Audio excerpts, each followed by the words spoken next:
Дараагийн мэдээ хүргэе. За Монгол улсын ерөнхий сайдад гомжовын зандан шатлыг томилох хуралдааныг өчигдөр оройн 20 цагт зарласан байсан ч хуралдаан сунжирна гэж үзэн Бүрүү гарагт 12 цагт хуралдуулахаар товлоод байна. За хэдийгээр Монгол Ард намын бүлгийн зүгээс шөнийн 12 цагаас өмнө ерөнхий сайдыг томилох боломжтой гэж мэдэгдэж байсан ч ардчилсан намын бүлэг 1 цагийн завсарлага авснаар тухайн өдөртөө багтаан хэлэлцэх боломжгүй нөхцөл үүссэн юм. За олонхыг бүрдүүлж байгаа нам ерөнхий сайдын нэрийг ерөнхийлөгчд өргөн барьснаас 5 хоногийн дотор ерөнхийлөгч улсын хурлд оруулж хэлцүүлэх хуультай. Тэгвэл Монгол Ардын намын зүгээс шинэ ерөнхий сайдын томилгоо хоног хугацаа алдалгүй мягмар гарагтай багтаан хэрэлцэн шийдвэрлэхээр болж оройн 16 цагт намын бүлэг, 18 цагт төрийн байгуулалтын байнгын хороо, 20 цагт улсын хурлын нэгдсэн чуулганы хуралдуулах товыг гаргасан юм а. Зарим оройн 19 цаг гэхэд бүлгүүд шийдвэрээ гаргаж Монгол Ардын намын бүлэг зандан шатрыг дэмжих шийдвэр гаргасан бол ардчилсан намын бүлэг тухайн өдөртөө амжихгүй тул хойшлуулах саналыг гаргасан юм а. Монгол Ардын намын бүлэг бас уг асуудалтай танилцлаа. За энэ дээр бол төлөөллийн төв байгууллага маань бол шийдвэр гаргасан учраас үнийг одоо дэмжихгүй гэдэг тухай бол сандралтууд явагддаггүй. Уг асуудлыг хэлэлцээд байнгын хороо болон чуулганы нэгдсэн хуралдаанд одоо багварлын шийдвэрээ одоо өргөжүүлж дэмжиж ажиллахыг чиглэлд ярьсан байна. Хэглээ. Гомжийн зандан шатрах нэр дэвшигчийн хувьд бол хүлгийн гишүүдэд сайн мэдээлэл өглөө. За нөгөөдгөр бас манай гишүүдээс 11 гишүүн саяас асуулт асууж сариултууд авлаа.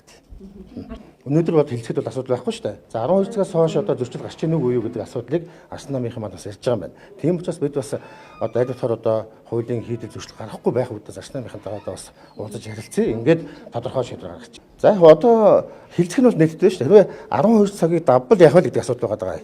Түүнээс хойш одоо орон цагт бид хэлцээд ямар ч асуудал. Тэрнээс өмнө амжиж байгаа юм бол энэ асуудал одоо хэлцээ шийдвэрлэх бүрэн боломжтой гэж байна. Ерөнхий сайдыг томилох асуудал бүх нийтийн амралтын өдөр хэрвээ шийдвэр гарчвал энэ өөрөө бас хууль эрх зүйн хувьд маргаантай юу, үндсэн хуулийн цэц рүү явах асуудал гарах уу гэдэг ийм нюанс гарсан учраас сая би бас хурлын даргын зөвлөлтөөс сая санал гаргачлаа. Ийм учраас энэ нэгдсэн чуулган болоод байнгын хорооны хуралдаануудыг Бүрүү гарагтай ажлын өдрөөр хийвэл яасан юм бэ гэдэг улсын хурлын даргын зөвлөлтийн товоо өөрчилж өгөөч гэдэг хүсэлт гаргаад одоо сайн хүлээж байна. Хэрвээ тэр товоо өөрчлөгдвөл бас ингэж анханасаа хуулийн маргаантай зөвлөж дөрөвдөх өдөр асуудлаа хэлцээд явах нь зүйтэй юм болов уу гэдэг. Тэгэхдээ асуудлыг хойшлуулгүйгээр төрийн байгуулалтын байнгын хороо 19 цагт хуралдаанаа эхлүүлсэн харин Ардчилсан намын бүлэг 1 цагийн завсарлага авснаар оройн 20 цагт улсын хурлын чуулган эхлэх боломжгүй нөхцөл үүссэн тул байнгын хорооны хуралдааныг Бүрүү гарагийн 10 цагт, улсын хурлын чуулганыг 12 цагт тус хуралдуулах шийдвэрийг гаргалаа.